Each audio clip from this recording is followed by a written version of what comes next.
Jangan dikira ini pongkolnya perjuangan tuh di akhlak. Akhlaknya baik, beres semua perjuangan. Kenapa? Karena telah sempurna.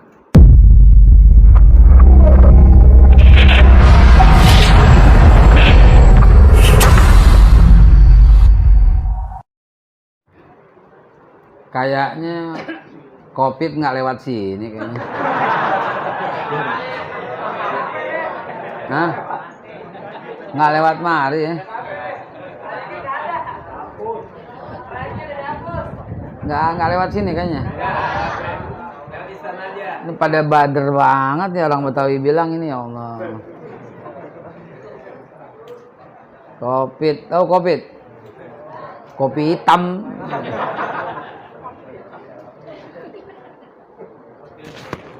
Ya Allah ya Rabbi, begitu dapat undangan PTDI ane girang banget. Girangnya udah lama ane pengen berkunjung kemari. Terakhir berkunjung masih muda tahun 84 dulu. Ya gue udah tua. Tampangnya aja awet muda, ya.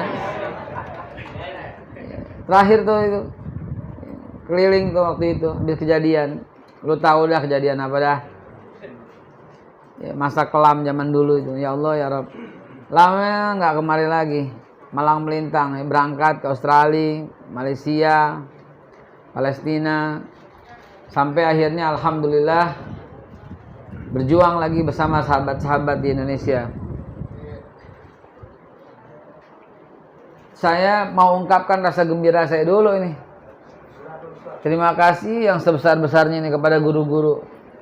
Cuman Ane nggak mau ceramah malam ini. Mau ngomong apa?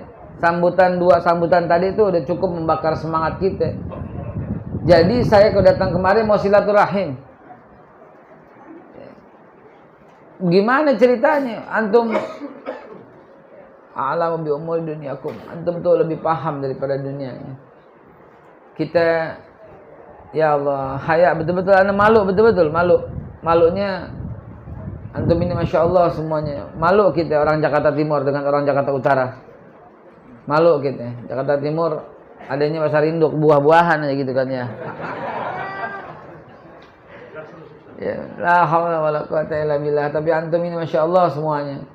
Guru-guru saya yang saya hormatin, Masya Allah, imam kita ini saksi hidup atas segala macam persoalan ya. Sambutan juga ini anak daripada almarhum, Masya Allah. Cucu berarti ya, yang tadi cucu berarti ya, cucu almarhum. Ya Allah ya Rabb, saya gembira, pokoknya girang banget dah, udah nggak ada lagi dah, lebih girang sekarang deh. Baik, tadi ini filosofi sebelum ceramah, biar tahu isi ceramahnya apa, ya, ceramahnya apa bagaimana? Gini, tadi dalam sambutan kita udah tahu apa yang terjadi dan bagaimana. Ibaratnya endingnya kayak apa kita udah tahu. Akhirnya kayak apa udah tahu. Ya. Begitu juga sambutan yang kedua, akhirnya udah apa kayak tahu. Nah, sekarang bagian saya bagaimana caranya gitu aja dah. Benar nggak? Ya, sekarang bagaimana caranya? Nah, itu bagian saya. Bagian saya bagaimana cara mewujudkannya. Ini banyak yang rekam nih. Lo mau laporin kemana? Jangan begitu bro. Biasanya rekam.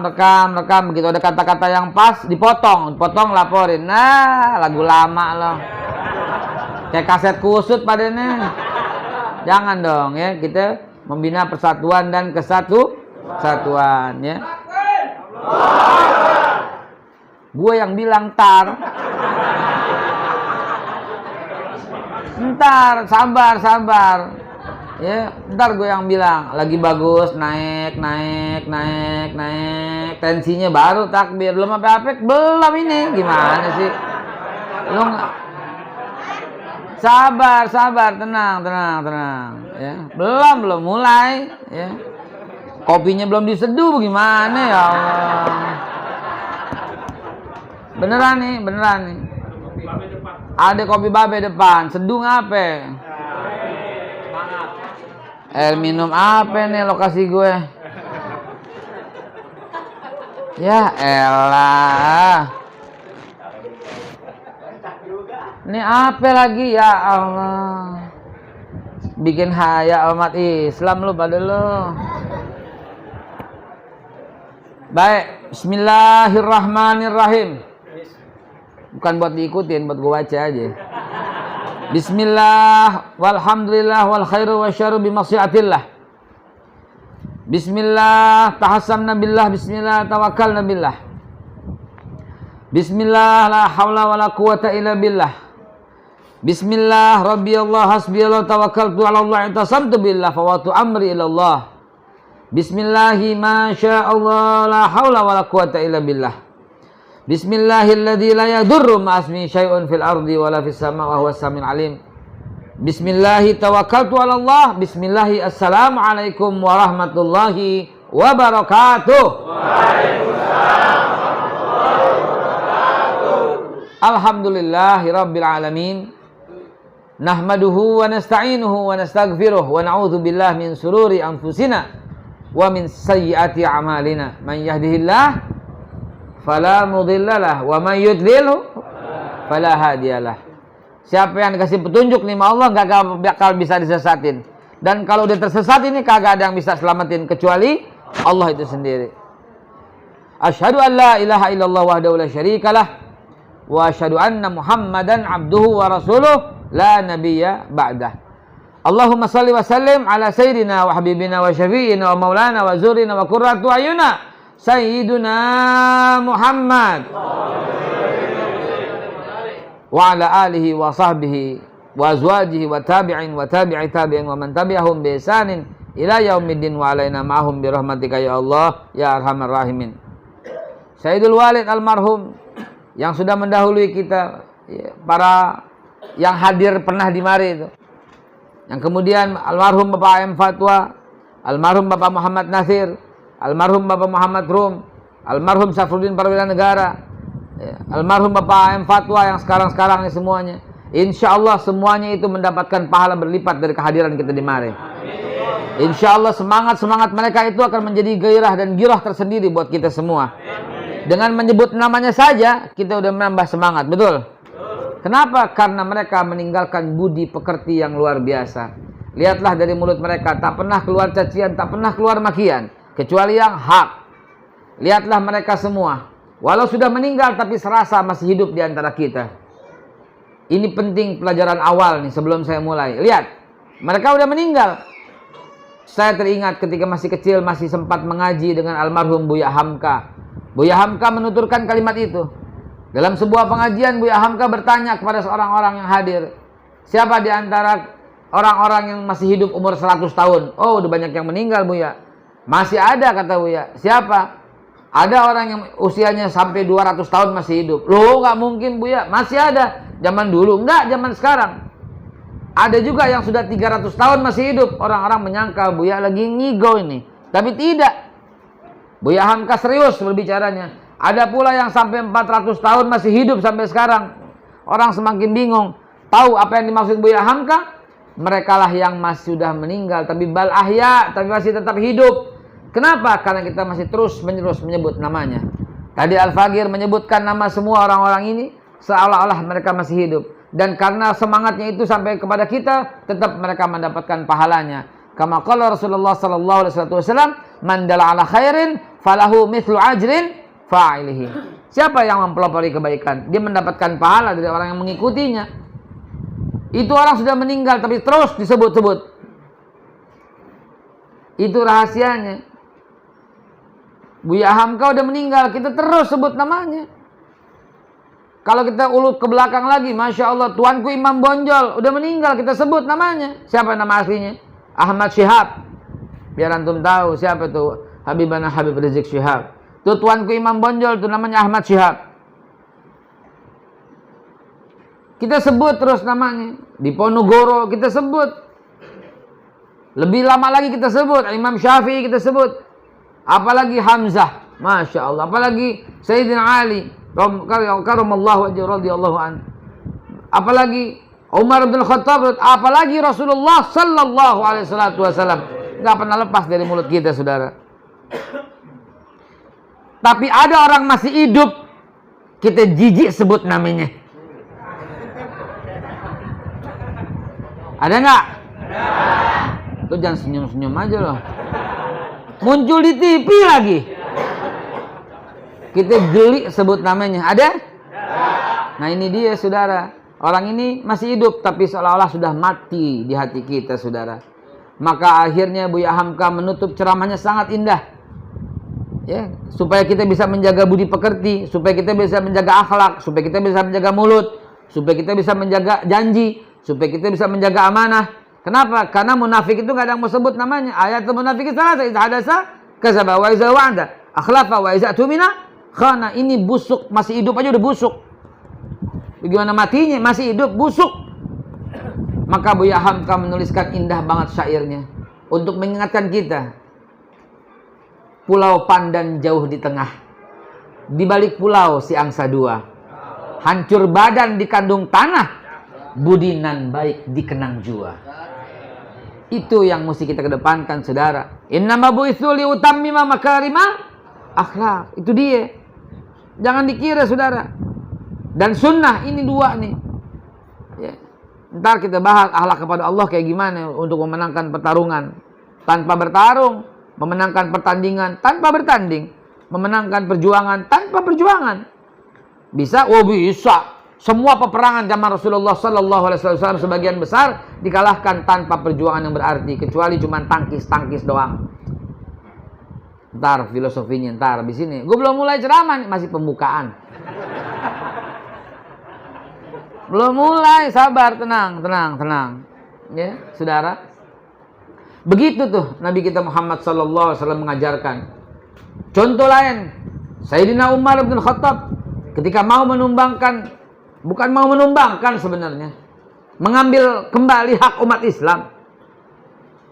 Masjidil Aqsa itu milik umat Islam, saudara. Dibangun oleh Nabi Allah Ibrahim bersama Nabi Allah Ishak. Kemudian diperbaiki oleh Nabi Allah Yakub. Kemudian ketika semua keluarga pindah ke Mesir, Nabi Musa ingin kembali ke Masjidil Aqsa, nggak sempat. Dilanjutkan oleh Nabi Yusha bin Nun, keponakan dari Nabi Musa alaihissalatu wassalam. Kemudian diperbaiki sempurna oleh Nabi Daud alaihissalatu wassalam. Kemudian disempurnakan Nabi Sulaiman, dijadikan tempat ibadah pada Nabi Zakaria dan Nabi Yahya dan Nabi Isa. Kemudian ketika Nabi Isa ke Nazaret, Nabi Isa ke Jericho, tempat diambil oleh Herodes untuk dijadikan gereja. Dan berlangsung terus sejak tahun 6, ingat nih tahun 6. Sampai tahun berapa? 646. 600 tahun dipegang oleh mereka itu. Baru Umar bin Khattab berhasil mengambil tanpa peperangan. Hanya dengan Aslam, salah seorang pembantunya doang. Umar bin Khattab sendiri, saudara, sendiri menaklukkan Masjidil Aqsa, saudara. Apa nggak ada pelajaran buat kita? Sebagaimana Nabi Allah Ibrahim sendiri menumbangkan Namrud. Apa nggak pelajaran buat kita semua? Karena waktu singkat, Anda nggak bisa lama-lama langsung lompat. Padahal urutan itu panjang. Nabi Allah Ibrahim terus perjuangannya terus sampai sekarang udah lompat ke langsung ke Umar bin Khattab. Ntar kita sambung lagi tengah-tengahnya. Yang saya mau ceritakan betapa hebatnya Umar bin Khattab karena kekuatannya dalam memegang akhlak, karena kekuatannya dalam memegang akidah, karena kekuatannya dalam tidak pernah negosiasi dengan kebatilan. Setan aja lari mau Umar bin Khattab. Kata Nabi, inna syaitanu la yafirru min dhili Umar. Sesungguhnya setan lari ngibrit daripada ketemu Umar. Wa masalaka Umaru fajjan illa wasalaka syaitanu fajjan akhar. Tidaklah Umar berjalan di satu gang melainkan setan berjalan dari gang yang lain. Tahukah antum sekalian bagaimana cara menaklukkan Masjidil Aqsa diambil kembali oleh umat Islam dari tangan pendeta Sopranios sendiri, saudara. Dari jarak 40 hari mereka udah gemeter terhadap umat Islam. Betapa umat Islam pada waktu itu sangat ditakuti. 40 hari perjalanan itu mereka gemeter. Hiruk pikuknya itu Umar bin Khattab sendiri datang. Lihat. Dahsyat. Luar biasa wibawanya umat Islam pada waktu itu. Tanpa ada apapun, kunci diserahkan Masjidil Aqsa. Dan Umar bin Khattab akhlaknya luar biasa. Ketika kunci diserahkan, Umar bin Khattab langsung membuat sebuah surat yang sampai sekarang suratnya ada di Masjid Umar di seberang pendeta gereja Holy Father. Umar bin Khattab menulis yang disebut terkenal dengan Wa'dul Umariyah. Apa itu Wa'dul Umariyah? Perjanjian Umar bin Khattab. Ditandatangani sebelah kiri oleh Umar bin Khattab, di sebelah kanan ditandatangani oleh Gubernur Mesir Amr bin As, ditandatangani oleh Gubernur Syam Muawiyah ibn Abi Sufyan, oleh Menko Polhukam zaman itu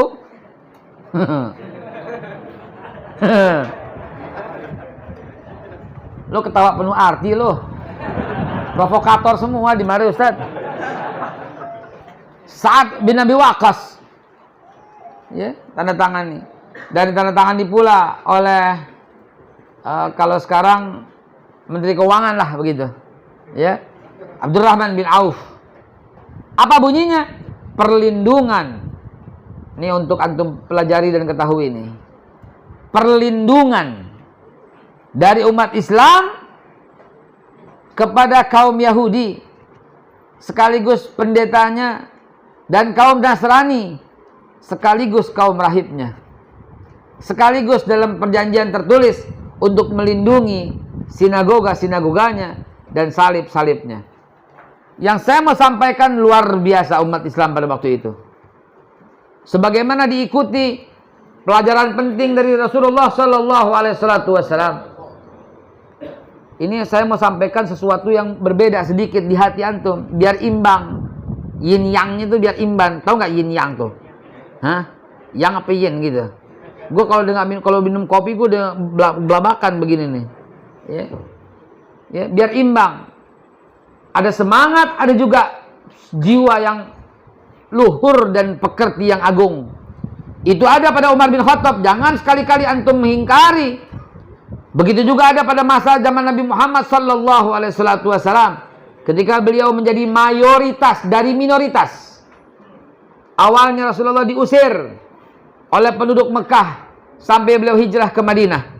Hanya 97 orang di Madinah. Kemudian masuk Islam berbondong-bondong sampai 124.000. Ketika menjadi mayoritas, apa yang Nabi katakan? Hancurkan kota? Tidak.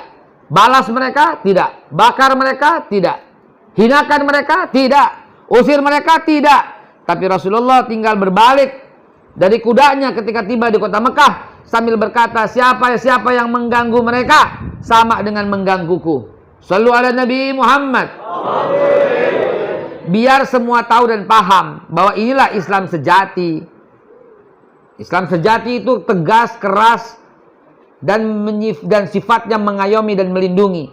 Agar antum paham bahwa orang-orang yang merusak itu bukan dari kalangan umat Islam, saudara.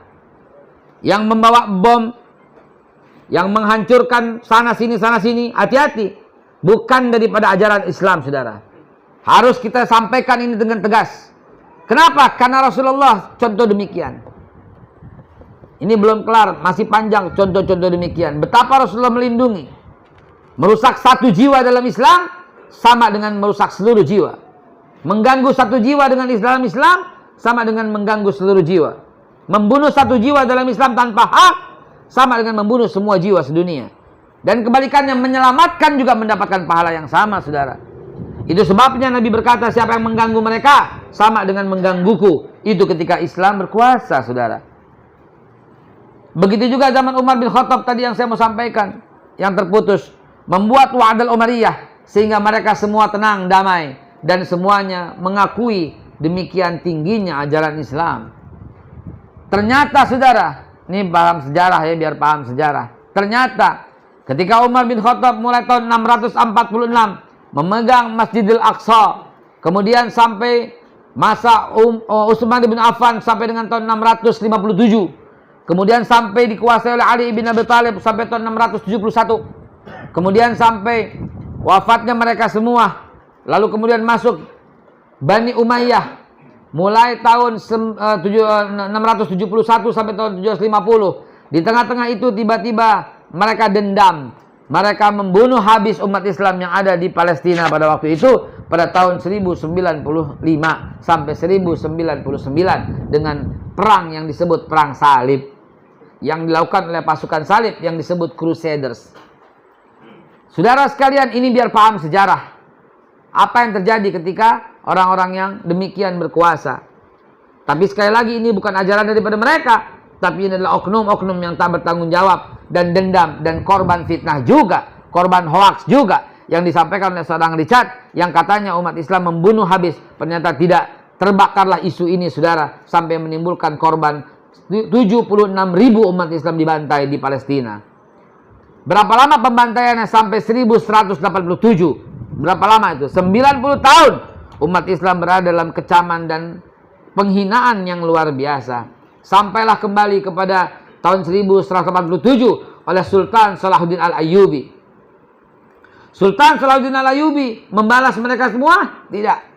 Bahkan ketika Sultan Salahuddin Al-Ayyubi membebaskan Masjid Al-Aqsa, dia buat lagi perjanjian Ba'd al-Umayyah yang dibakar oleh pasukan mereka.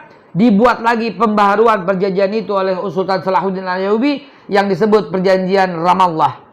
Ditandatangani oleh pendeta Paus Urbanus dengan Sultan Salahuddin Al-Ayyubi yang isinya sama, memberikan perlindungan kepada mereka. Yang ingin saya sampaikan, demikian akhlak Islam yang luar biasa oleh para pendahulu-pendahulu kita. Mereka berpikir jauh, mereka berpikir ke depan bagaimana menyatukan semuanya. Sama dengan yang dipikirkan Rasulullah ketika buat perjanjian Madinah, bagaimana menyatukan semua umat. Karena pada hakikatnya semua, nah ini baru gue mulai, tadi belum mulai. Ini baru kita mulai. Bismillahirrahmanirrahim. Tadi pembukaan, sekarang baru kita ya. Nah itu dalam perjanjian ya Ramallah diperbaharui. Dan mereka ini semua penuh jiwanya, ya Rabb, persatuan dan perlindungan karena mereka paham bahwa Allah Subhanahu wa taala menitipkan bumi ini kepada umat Islam untuk dibuatkan satu tempat yang damai bagi semua orang. Apa dalilnya? Ayuhan nas, inna khalaqnakum min dzakari wa untha wa ja'alnakum syu'uban wa qabailan lita'arafu. Lihat, untuk saling kenal. Berbeda-beda, bersuku-suku, berbangsa-bangsa, Allah yang ciptakan. Bukan kita saudara. Maka nggak boleh kita membedakan orang karena sukunya. Haram ya akhi. Karena itu Allah Subhanahu wa taala punya gawean. Allah Subhanahu wa taala tentukan. Baru kemudian inna akramakum indallahi atqakum. Hadirin ma'asyiral muslimin wa jumratal mu'minin rahimakumullah. Semangat ini yang sekarang perlu ada dalam hati sehingga orang jadi ngeper dengan umat Islam. Begitu saudara. Apa buktinya? Itu dia yang saya ceritakan semua. Bagaimana Al-Fatih? Ini panjang nih, dari Nabi Ibrahim, Nabi Muhammad, kemudian Umar bin Khattab, kemudian Sultan Salahuddin Al-Ayyubi, sekarang masuk Al-Fatih. Ntar sampai Jakarta. Sabar, belum kelar kita ke sana. Sabar, tenang. Saya urutan, ya. Jadi kita mesti contoh begitu kan. Allah yang suruh, ya ayyuhalladzina amanu taqullah wal tanzur nafsum ma qaddamat. Kita mesti tahu bagaimana mereka berhasil memegang peranan. Kita juga mesti ikutin cara-cara mereka. Bagaimana kemudian Al-Fatih 1453 menaklukkan Konstantinopel yang hampir-hampir tak mungkin ditaklukkan, saudara. Luar biasa. Mereka dibikin sadar dulu. Pasukan udah siap, berjuang. Tak dulu, belum siap ente, kata Sultan. Sultan kita siap, entah dulu, belum siap. Golok udah diasah, pedang udah dipasah, semua udah dicabut. Entar dulu. Kapan? Apalagi yang Sultan tunggu? Sultan melihat ketika subuhnya rame, subhanallah. Baru mulai dia katakan, baru kalimat takbir digaungkan dan seketika tumbanglah Konstantinopel. Apa yang dilakukan Sultan Al-Fatih juga dilakukan oleh Sultan Salahuddin Al-Ayyubi. Saya orang sejarawan, maka saya cerita dari sisi sejarah.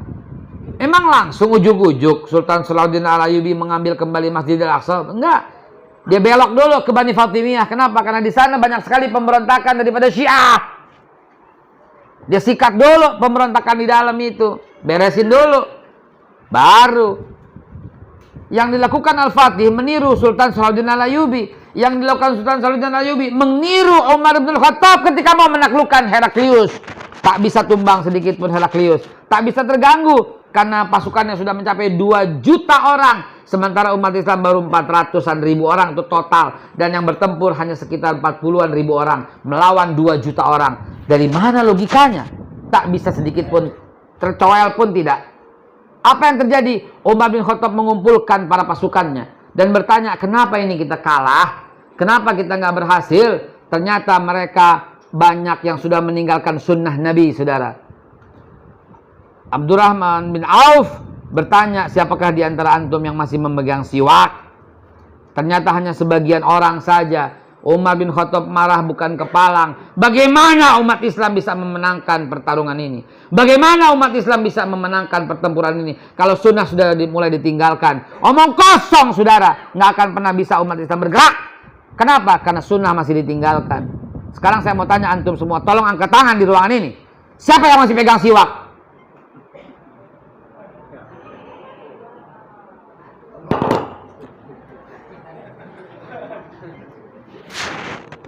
Bangun, saudara.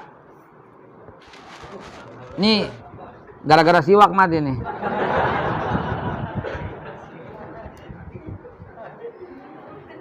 Bangun, saudara. Jangan asal semangat. Kuatkan akhlakmu. Luruskan niatmu untuk persatuan dan kesatuan. Dan tegakkan sunnah. Maka otomatis, saudara, Allah akan benamkan rasa takut kepada siapapun orang yang membenci Islam. Ini yang saya sampaikan metodenya. Metodenya itu dengan itu. Lihat pendahulu-pendahulu, silahkan bantah kalau ada yang bisa bantah. Lihat pendahulu kayak begitu. Lihat Al-Fatih seperti itu. Lihat Salahuddin Al-Ayyubi seperti itu. Lihat Umar bin Khattab seperti itu. Lihat pula Rasulullah sallallahu alaihi wasallam sebagai semua perkumpulan dari para nabi sebelumnya dan para pejuang setelahnya berkumpul pada jiwa Nabi Muhammad sallallahu alaihi wasallam. Lihat coba. Tadi udah cerita soal Dasur takutnya dengan pedangnya. Begitu cara Rasulullah sallallahu alaihi wasallam. Tak ada sedikit pun hatinya untuk mencelakai orang, tak ada. Tak ada sedikit pun. Hatinya lempeng selempeng-lempengnya. Yang dipikirkan bagaimana mencerdaskan umat. Maka ketika Rasulullah sudah sampai di Madinah, pertama kali yang Rasulullah buat adalah perjanjian Madinah. Pasal 1 apa? Silakan sebut. Pasal 1 Piagam Madinah ada 47 pasal. Pasal 1.